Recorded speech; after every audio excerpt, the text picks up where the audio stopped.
I think of my ADHD sometimes as my superpower, because uh, you know, I'm able. The thing with me is I focus on everything.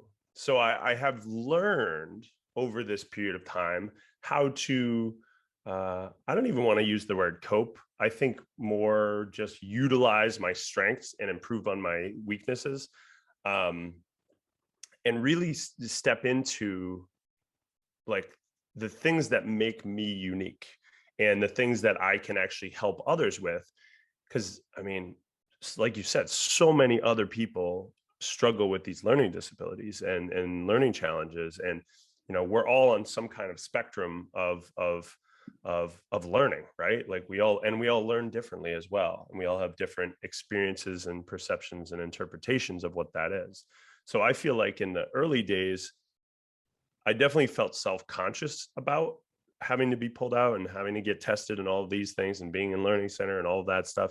And yet I also feel like it pushed me, like it lit a fire. There was a drive behind it. I remember my high school counselor told me, he was like, your SAT scores aren't great.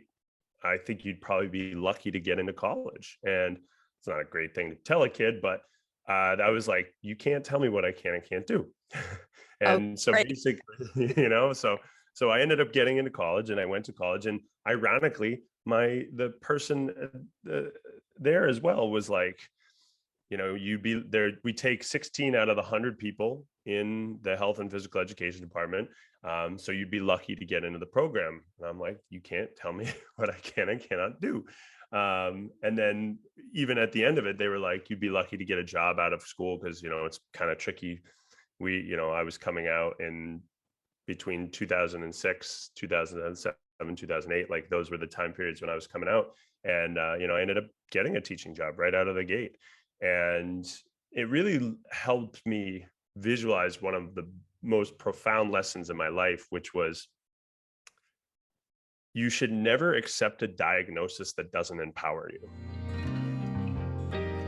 Thank you for being with us today for this episode of Find Your Voice, Change Your Life. Each person during interviews shares what has helped them find their voice. You can learn from these guests and find your voice so you can be confident to speak up and speak out. And remember to download Doreen's free 7-step guide to fearless speaking at doreen7steps.com. We hope you enjoyed the show and will return next time. Until then, goodbye for now.